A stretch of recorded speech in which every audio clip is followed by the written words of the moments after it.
Ward సచివాలయాలలో మన పిల్లలు పనిచేస్తూ కనిపించేట్టుగా చేశాం. 4 నెలల కాలంలోనే ఏకంగా మరో 2,66,000 వాలంటీర్ల ఉద్యోగాలు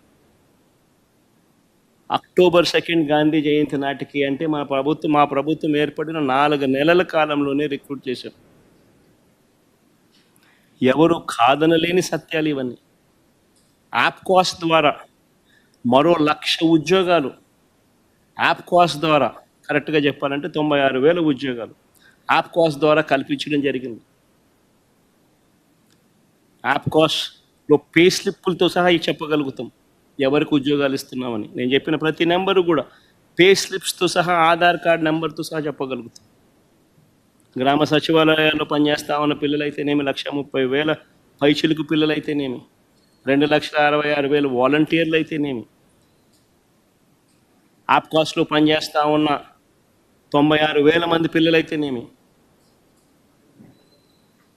ఆర్టీసీ విలీనం ద్వారా 58,000 మంది ఆర్టీసీ ఎంప్లాయీస్కి రెగ్యులరైజ్ చేస్తూ వాళ్ళందరికీ తోడుగా ఉండే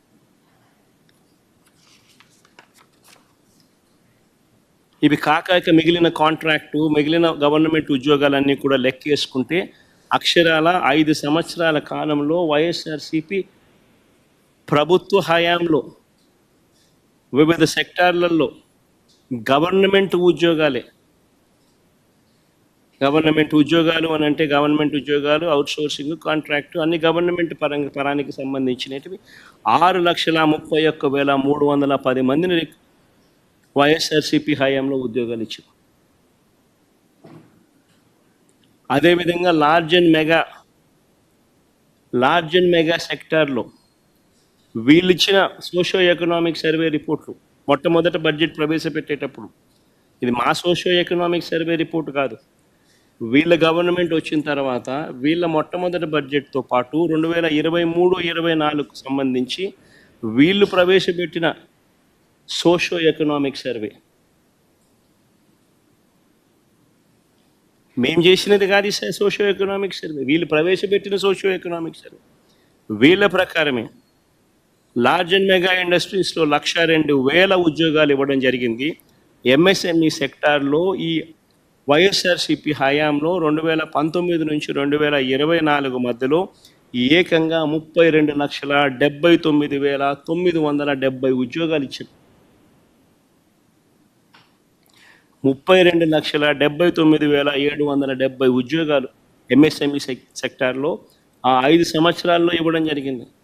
మొత్తంగా వైఎస్ఆర్సీపీ 5 సంవత్సరాల పాలనలో అటు గవర్నమెంట్ ఉద్యోగాలు అయితేనేమి, లార్జ్ అండ్ మెగా ఇండస్ట్రీస్లో అయితేనేమి, ఎంఎస్ఎంఈ సెక్టార్స్లో అయితేనేమి, మొత్తానికి ఆ 5 సంవత్సరాలలో 40 లక్షల పైచిలకు ఉద్యోగాలు ఇచ్చినట్టుగా ఆధార్ కార్డ్ నెంబర్లతో సహా చెప్పగలిగే పరిస్థితిలో ఉంది. సోషో ఎకనామిక్ సర్వేలో నేను చూపించే సోషో ఎకనామిక్ సర్వే మా ప్రభుత్వంలో మేం చేసినది కాదు. చంద్రబాబు నాయుడు అధికారంలోకి వచ్చినాక తాను మొట్టమొదటి బడ్జెట్ ప్రవేశపెట్టేటప్పుడు తాను రిలీజ్ చేసిన సోషో ఎకనామిక్ సర్వే, తన హయాంలో రిలీజ్ చేసిన సోషో ఎకనామిక్ సర్వే.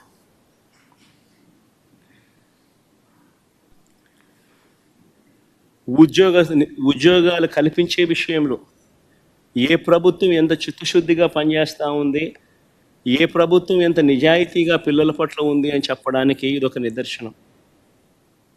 వీళ్ళు ఒకవైపున ఉద్యోగాలు క్రియేట్ చేయకపోగా మరోవైపున పారిశ్రామికవేత్తలను బెదరగొట్టి పంపిస్తూ ఉన్నారు.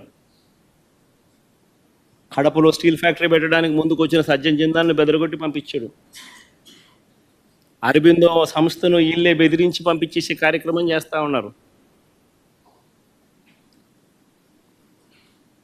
వీళ్ళ హయాంలో పారిశ్రామికవేత్తలు ముందుకు వచ్చి పరిశ్రమలు పెట్టడానికి భయపడే పరిస్థితులకి రాష్ట్రాన్ని తయారు చేశారు. మరోవైపున చూస్తే ఉద్యోగాలు ఒకవైపున రాకపోగా మరోవైపున నిరుద్యోగులకు ఇవ్వాల్సిన నిరుద్యోగ భృతి 3,000 రూపాయలు ప్రతి నెల ఇస్తానన్నాడు. ప్రతి నిరుద్యోగికి ఈరోజు ఈ 2 బడ్జెట్ల పుణ్యాన ఏకంగా నేరుడు సంవత్సరం 36,000 రూపాయలు, ఈ సంవత్సరం మరో 36,000 రూపాయలు 72,000 రూపాయలు ప్రతి నిరుద్యోగికి బాకీ పడ్డాడు. ఎగరగొట్టాడు, ఎగనామం పెట్టాడు. ఇంకొక హామీ చూద్దాం. ఎన్నికల వేళ ఈ పెద్ద మనిషి చంద్రబాబు నాయుడు అన్న ఇంకొక హామీ, 18 సంవత్సరాల నుంచి 59 సంవత్సరాల మధ్యలో ఉన్న ప్రతి మహిళకు 18 to 60 లోపు ఉన్న ప్రతి మహిళకు 18 సంవత్సరాల నుంచి 60 ఏళ్ళ దాకా ప్రతి మహిళకు నెలకు 1,500 రూపాయలు, అంటే సంవత్సరానికి 18,000 ఇస్తానన్నాడు. ప్రతి ఇంటికి నీకు 18,000, నీకు 18,000, నీకు 18,000 అని చెప్పాడు. ఇంటికి వెళ్ళి ప్రచారం చేస్తూ ఆడబిడ్డ నిధి అని చెప్పి ఒక పేరు కూడా, బ్రహ్మాండమైన పేరు కూడా పెట్టాడు. నేను అడుగుతా ఉన్నాను, ఇప్పుడు ఓటర్ లిస్ట్ మన కళ్ళ ఎదుటే ఉంది. మొన్ననే ఓటింగ్ అయిపోయింది. 2,07,00,000 మంది మహిళా ఓటర్లు ఓటు వేశారు అని చెప్పి మన కళ్ళ ఎదుటే కనిపిస్తూ ఉంది. ఆధార్ కార్డు నెంబర్లతో సహా డీటెయిల్స్ అన్నీ మన కళ్ళ ఎదుటే కనిపిస్తూ ఉన్నాయి. ఓటర్ లిస్టులు ఎలాగూ ఉన్నాయి. వీళ్ళంతా 18 సంవత్సరాలు నిండిన వయసు వాళ్ళే, అందుకనే వీళ్ళంతా ఓటర్లు అయ్యారు. మరి 2,07,00,000 మంది ఓటర్లలో 60 ఏళ్ళు పైచిలకు నిండిన వాళ్ళను తీసేస్తే 1,80,00,000 మంది మిగులుతారు దాదాపుగా. మరి ఈ 1,80,00,000 మందికి సంవత్సరానికి 18,000 రూపాయలు చొప్పున కేటాయింపులు చేస్తే 32,400 కోట్ల రూపాయలు కేటాయింపులు చేయాలి. నేరుడు బడ్జెట్లో కేటాయింపులు 0.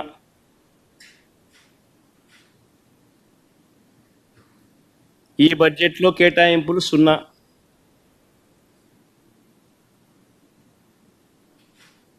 అంటే ప్రతి మహిళకు చంద్రబాబు నాయుడు పుణ్యాన ఈ 2 బడ్జెట్లతో కలిపితే నేడు సంవత్సరం 18,000 రూపాయలు ఎగనామం ప్రతి మహిళకు, ఈ సంవత్సరం మరో 18,000 రూపాయలు ప్రతి మహిళకు ఎగనామం. ప్రతి మహిళకు చంద్రబాబు నాయుడు 36,000 బాకీ ఉన్నాడు.